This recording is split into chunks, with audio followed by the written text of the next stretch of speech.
Hristiyan Ortodoks inancıyla dikkat çeken Gagauz Türklerinin bağımsızlık hayalleri gerçekleşirse Avrupa'nın kalbinde bir Türk devleti görebiliriz. Avrupa'da bir Türk devleti mi? Şaşırdığınızı görür gibiyim. Avrupa'nın merkezinde bir Türk devleti kurulma ihtimali yalnızca Türk dünyası için değil, dünya siyaseti için de önemli bir dönüm noktası olabilir. Kökü Türk tarihine dayanan bir milletin Avrupa'da devletleşmesi aynı zamanda Türk kimliğinin ve kültürünün yeniden doğuşunun hikayesi olabilir. Gelin detaylı 10 başlıkta inceleyelim. Yeni içeriklerle Türk dünyasının izlerini sürmeye devam ediyoruz. Bize destek olmak için kanalımıza abone olmayı, videolarımızı beğenmeyi unutmayın.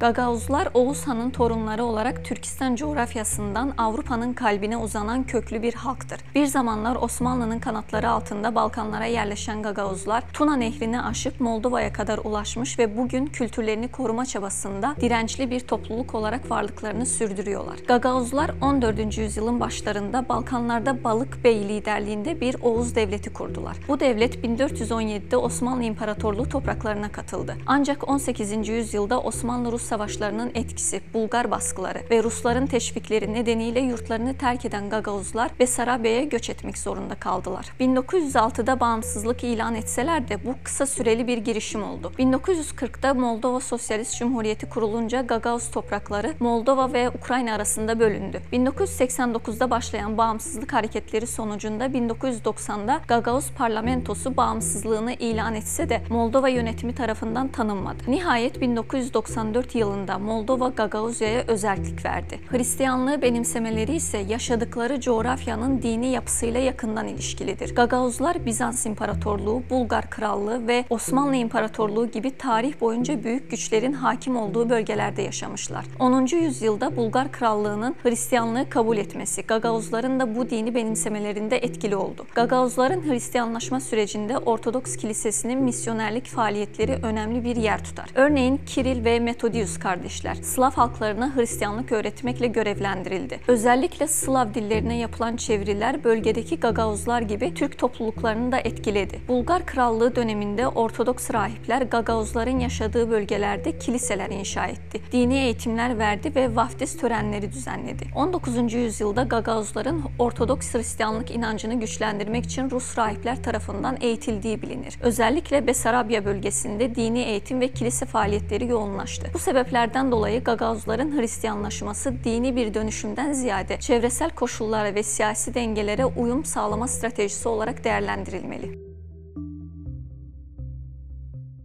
Gagauzların bağımsızlık mücadelesi 1987'de Gagauz Halkı Hareketi'nin kurulmasıyla başladı. 29 Ekim 1989'da Petri Vlah tarafından tasarlanan bozkurt başlı mavi bayrak Komrat Meydanı'nda dalgalandırılarak bu mücadelenin sembolü oldu. Hareketin öncülerinden Stepan Topal, Gagauz Milli Hareketi'nin lider isimlerinden biri olarak ön plana çıktı. Topal önce Gagauz Özerk Sosyalist Cumhuriyeti Geçici Komitesi'ne, ardından Gagauz Cumhuriyeti Yüksek Konseyi'ne başkanlık etti. 1990'da Gagauz Özerk Sosyalist Cumhuriyeti ilan edildi. Stepan Topal oy birliğiyle Gagauz Cumhuriyeti'nin ilk cumhurbaşkanı seçildi ve bu görevi 1995'e kadar sürdürdü. O dönemde Topal'ın bir yol arkadaşı Stefan Bulgar, 3.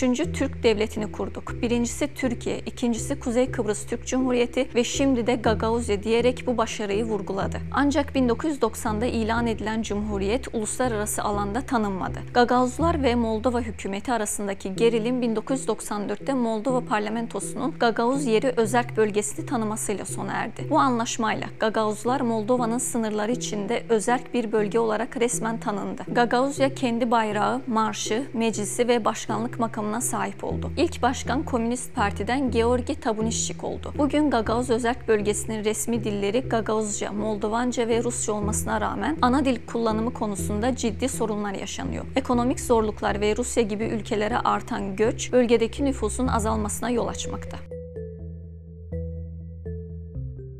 Gagauz Özerk Cumhuriyeti ile Moldova merkezi yönetimi arasındaki ilişkiler giderek geriliyor. Son olarak Gagauz Özerk Cumhuriyeti Başkanı Yevgenia Gutsul'un Putin'le görüşmesi Kişinyev-Komrat hattında yeni bir gerilim yarattı. Moldova hükümeti bu görüşmeyi hoş karşılamazken Gagauzların özerklik hakları ve yerel yönetimin yetkileri yeniden tartışma konusu oldu. Gagauz yönetimindeki Şor Partisi yaptığı açıklamada Gutsul'un Putin'le görüşmesi nedeniyle Moldova yönetiminin onu gözaltına almak için hazırlık yaptığını iddia etti. Gagauz Özerk Cumhuriyeti statüsünün Moldova Anayasası'nda tam güvence altına alınmaması, özerklik kapsamındaki yetkilerin uygulanmasını belirsiz hale getiriyor. Merkezi yönetimin reform süreçlerinde Gagauzlar özel statüleri nedeniyle genellikle göz ardı ediliyor ve bu durum bölgenin sıradan bir yerel idari birimi gibi algılanmasına neden olmakta. Ek olarak Moldova'nın vergi politikalarında yaptığı değişiklikler Gagauz Özerk Cumhuriyeti'nin ekonomik bağımsızlığını zayıflatarak bölgeyi ekonomik zorluklarla karşı karşıya bırakıyor. Politik farklılıklar da gerginliğin bir başka boyutu. Moldova, Rusya-Ukrayna savaşında batılı devletlerin yanında yer alırken Gagauz yönetimi tarafsız bir tutum sergilemekte. Gagauzya'nın Moldova ile olan ilişkisi, jeopolitik konumu ve bölgedeki güç dengeleri nedeniyle Rusya için önemli bir konu. Gagauzya, Rusya'nın yakın çevre politikası kapsamında Batı yanlısı Moldova yönetimine bir karşı denge olarak görülüyor. Gagauzya'nın Rusya'nın Avrupa'nın doğusunda genişlemeci planları açısından stratejik bir değeri var. Moldova, Avrupa Birliği ile 2014 yılında imzaladığı ortaklık anlaşması sayesinde Avrupa Birliği pazarına erişim sağlamış olsa da Gagauzya bu anlaşmayı reddederek Rusya yanlısı bir tavır sergiledi. Bu süreçte Gagauzya'da yapılan bir danışma referandumuyla halkın büyük bir kısmı Rusya'nın öncülüğündeki Gümrük Birliği'ne katılmayı ve Moldova'nın Romanya ile birleşmesi halinde bağımsızlığı desteklediklerini ifade etti. Son yıllarda özellikle Rusya-Ukrayna savaşı sırasında Gagauzya'da Rus yanlısı söylemler daha fazla güç kazandı. 2023'te Gagauzya'da bölge valisi olarak seçilen Yevgenia Gutsul'un Şor Partisi'nden olması ve Rusya yanlısı duruşu merkezi Moldova hükümetiyle çatışmalara neden oldu. Başkan Maya Sandu'nun bu seçim sonucuna karşılık resmi törene katılmaması bölgedeki gerginliği artırdı. Gagauzya'nın Moldova içinde özerk bir yapı olarak kalması, Moldova'nın jeopolitik denge arayışında da önemli bir etken. Bu durum Moldova'nın Avrupa Birliği ve NATO ile yakınlaşmasına rağmen iç politikada Rusya'nın etki alanında kalan unsurlarla uğraşmak zorunda kalmasına yol açıyor. Rusya, Gagauzya'daki bu destekten yararlanarak Moldova üzerinde dolaylı bir baskı unsuru oluşturuyor.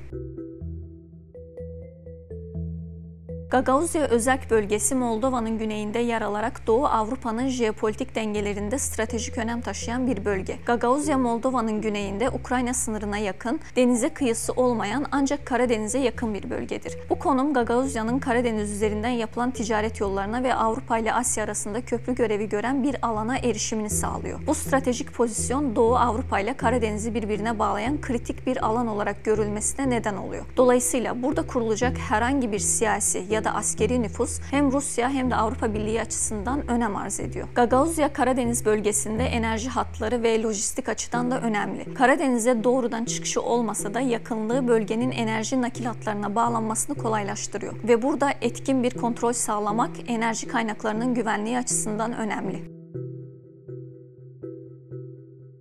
Gagauzya tarım temelli bir ekonomiye sahip. Bölgenin başlıca gelir kaynakları tarım, hayvancılık sektörleridir. Verimli kara toprakları bölgeyi tarımsal üretimde avantajlı hale getiriyor. En önemli ürünler arasında üzüm, buğday, mısır, ayçiçeği, tütün, soya ve çeşitli sebze ile meyveler bulunur. Özellikle bağcılık ön planda. Bölgede her yıl yaklaşık 400-500 bin ton üzüm işlenir ve Avrupa'ya ihraç ediliyor. Küçük ölçekli sanayi tesisleri sınırlı sayıda olsa da tarımsal ürünlerin işlenmesine yönelik fabrikalar ekonomiye katkı sağlıyor. Sanayi çeşitliliği az ancak kilim dokuma, hazır giyim, inşaat malzemeleri üretimi gibi alanlarda ufak çaplı üretim yapan atölyeler bulunmakta. Turizm ve diğer sektörler ise henüz gelişmemiş. Yüksek işsizlik oranları ve gelir seviyesinin düşük olması özellikle genç nüfusun yurt dışına göç etmesine yol açıyor. 2023 yılı itibarıyla yapılan araştırmalara göre Gagauzya'da gençlerin %26'sı yetersiz iş fırsatları nedeniyle yurt dışına göç ediyor. Özellikle de Rusya'ya. Moldova hükümeti Gagauzya'ya altyapı yatırımları ve sosyal hizmetler sağlayarak bölgenin Moldova'ya entegrasyonunu sağlamayı amaçlıyor. Avrupa Birliği ve diğer batılı kaynaklardan alınan fonlar Gagavuzya'daki yol, sağlık ve eğitim altyapısını iyileştirme projelerinde kullanılıyor. Moldova'nın bu yardımlarındaki temel hedefi Gagavuzya'nın Moskova'dan uzaklaşarak merkezi hükümete daha bağımlı hale gelmesini sağlamaktır. Rusya da Gagavuzya üzerinde kültürel ve ekonomik nüfuzunu sürdürmek adına bölgeye mali yardımlar yapıyor. Rusya'dan gelen mali yardımlar Gagavuzya'nın dış politika tercihlerini doğrudan etkiliyor. Gagavuzya'yı Moldova için sürekli bir denge unsuru haline getiriyor.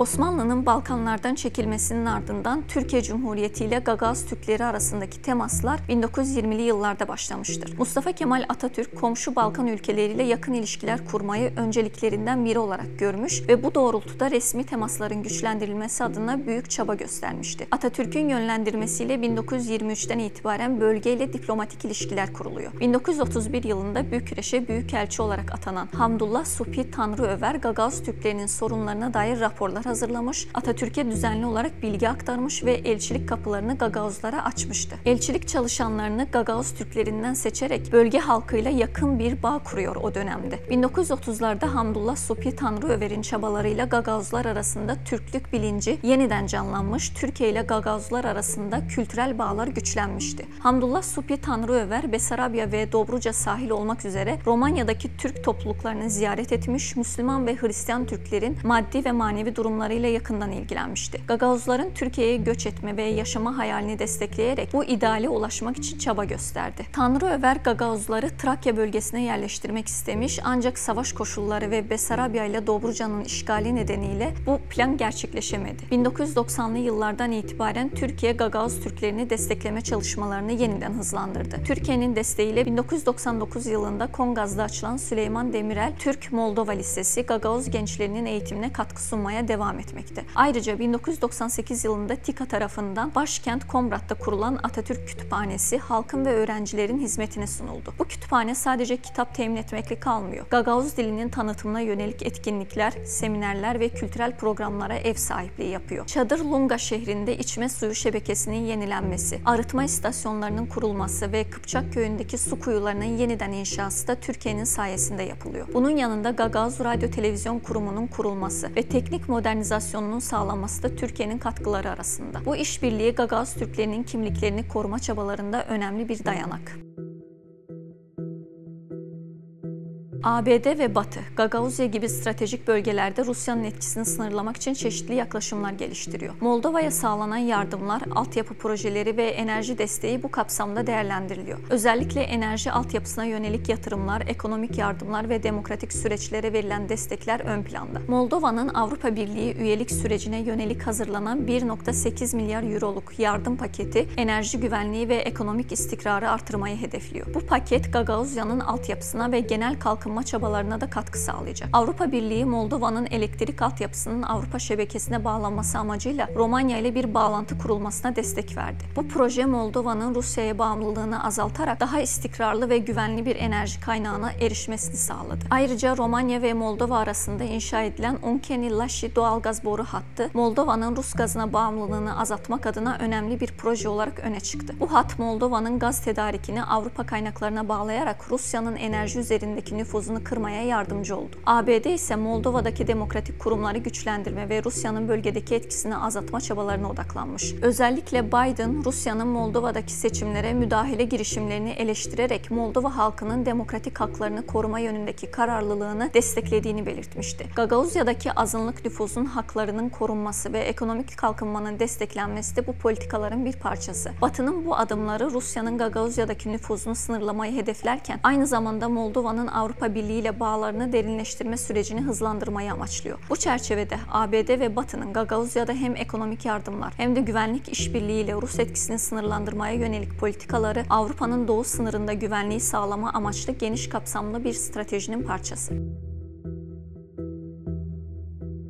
Gagauz kimliği asimile edilme ve yabancı kültürel baskılar karşısında direnç göstererek kendi dil, din ve kültürel geleneklerini korumayı başaran Türk tarihinin özel bir parçası. Gagauzların kökeni Oğuz Türklerine dayanıyor. İsimleri ise Gök-Uz ya da Oğuz kelimesinden türemiş. Dünyada toplam Gagauzların sayısı 250 binin üzerinde. Gagauzlar günümüzde Ortodoks Hristiyan olarak dikkat çekiyor. Dil Gagauz kimliğinin en belirgin öğelerinden. Gagauzların dili öyle sıcak ve tanıdık ki bir Gagauz konuştuğunda Azerbaycan'daki Türkler hemen anlar. Çünkü aynı dil ailesinden geliyoruz. Arada sanki hiç sınır yokmuş gibi. Mesela Gagauzların en meşhur türküsü Oğlan var. Dinlediğinizde anlayamayacağınız bir kelime bile bulamazsınız. Oğlan, oğlan kalk gidelim. Granitsa'nın boyunda koyun güdelim. Ne güzel oğlan, yalabık çoban. Gagauz Türkçesi Türk dünyasının birbirine nasıl bağlı olduğunu gösteren harika bir örnek. 20. yüzyılın ortalarına kadar Gagauz dili yazısız kaldı. 30 Temmuz 1957'de Moldova Yüksek Konseyi Başkanlığı'nın kararıyla Gagauz yazısı Rus grafiklerine dayalı olarak tanıtıldı. Şu anda Gagauz halkı yazı yazarken Latin alfabesini kullanıyor. Gagauz halkının takvim ritüelleri Türk göçebe geleneğinin izlerini taşıyor. Örneğin kış döngüsünü açan kurt tatilleri var. Bu günlerde et tüketimi ritüel olarak yasaklanır. Canavar orucu şeklinde de anılmakta. Gagauz halkı arasında eski kurt kültü hala güçlü.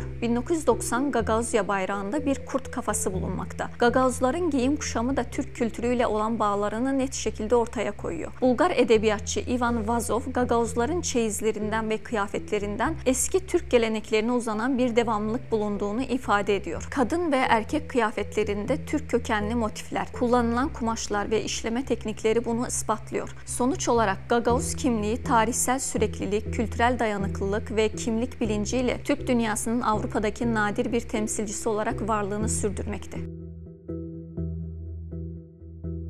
Gagauzya son dönemdeki siyasi gelişmelerle Moldova ile ilişkilerinde gerilimli bir dönemden geçiyor. Gagauzya'nın bağımsızlığına ilişkin tartışmalar Ukrayna'daki savaşın başlaması ve Moldova'nın Avrupa yanlısı politikalarının güçlenmesiyle yeniden alevlendi. Bölgedeki ayrılıkçı eğilimler Transdniester'den farklı olarak tamamen bağımsızlık ilan etmeye yönelik bir kararlılıkta değil. Daha çok Moldova'nın Avrupa Birliği ile yakınlaşmasına tepkiyle şekilleniyor. Gagauzya'nın 2023'te başkan seçilen Yevgeniy Gutsul Rusya yanlısı söylemleriyle dikkat çekiyor. Gutsul, Kremlin destekli Şor Partisi'nin adayı olarak Moldova hükümetine karşı sert bir muhalefet yürütüyor. Moldova hükümeti ise Şor Partisi'nin anayasa karşıtı faaliyetlerini gerekçe göstererek yasakladı. Bölgede Rusya'nın ekonomik ve siyasi etkisini artırma girişimleri bulunuyor. Örneğin Gagauzya'daki bazı projelere Rus fonlarının aktarılması gündeme gelirken Moldova'nın merkezi hükümeti buna karşı çıkıyor. Moldova hükümeti Gagauzya ile doğrudan diyalog kurarak bölgeyi merkezle daha uyumlu hale getirmeyi hedefliyor. Ancak Gagauz halkı Kişinyev'in Avrupa yanlısı politikalarını desteklememekle birlikte ekonomik açıdan merkezi hükümete bağımlı olduklarının da farkında. Gagauzya, Moldova'nın Romanya ile birleşmesi veya ulusüstü yapılara katılması durumunda ayrılma hakkını saklı tuttuğunu ilan etmişti. Gagauzya'nın bağımsızlığı yakın bir olasılık olmaktan oldukça uzak görünüyor. Özellik statüsü bölgeye belirli ayrıcalıklar sağlasa da bağımsız bir devlet olarak ekonomik ve siyasi hayatta kalma kapasitesi sınırlı. Moldova hükümeti Rusya'nın etkisini dengelemek için yerel liderlerle doğrudan temas kurma stratejisini